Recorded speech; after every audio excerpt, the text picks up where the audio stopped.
Hi, my name is Emily Estes, and I am a sophomore at ETSU. I came to First Pres around my junior year of high school.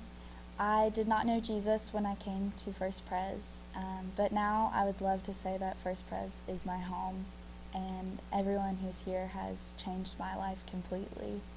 When I first met Katie Arnold, I did not believe in Jesus, and I was not interested in hardly anything she had to say. I did not want to be a part of the ministry, and I did not want to come to church.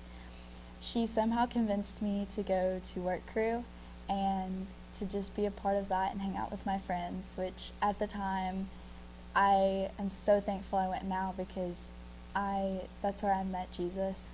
And so there she had asked me to go to Big Stuff, which is a college or a high school age retreat. On the way, we did some service work in Florida, and just seeing how we were loving on these people, and just that our church wasn't just in four-wall building, that our church was going out and loving on people we had never met before. Why did we care about these people was something I constantly was asking myself. Why are we doing this? Is it just a good thing?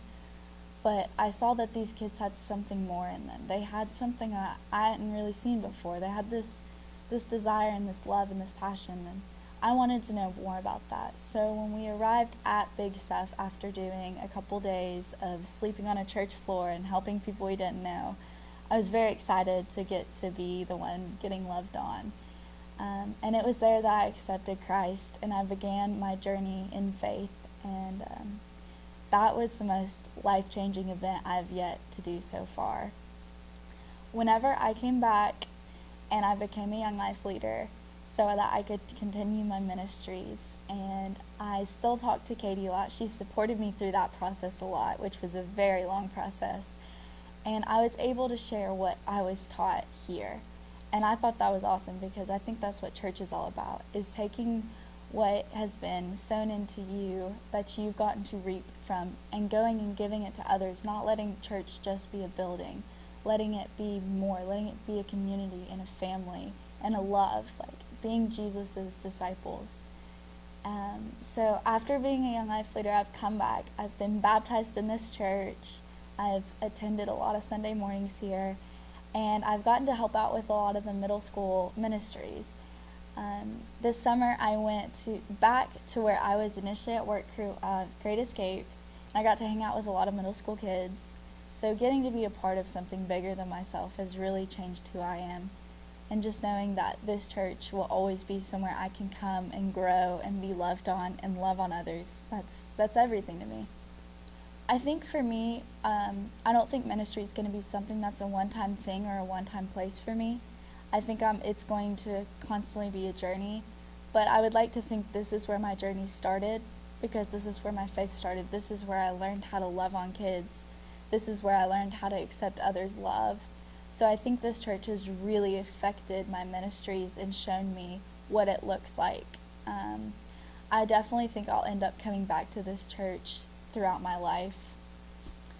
For me, as soon as I walk through these doors, even if people don't know my name, they want to shake my hand, they want to know who I am. But at First Pres, I've always felt like I can be who I am, and that Jesus was never a very complex thing. He was made to look like he was my friend, someone who really cared about me, and a lot of people here showed me what Christ's love looks like through their love. And so I think getting to have such a tangible love has shown me a piece of what it looks like to be loved by Jesus. When I first started ministry, I was super nervous. I remember thinking, why me, God? Like, what did I ever do? Like, I'm this brand new Christian. Like, I barely know about you. Like, how am I supposed to help these kids? I'm never going to know what to say. You don't have to have this huge ministry and, like, this huge resume and all of these, like, qualifications, basically, to talk about God. Like, anyone can talk about God. Anyone can show love to other people. Like, we're all qualified. And so I think that's where the saying of God doesn't call the equipped, he equips those who are called comes from.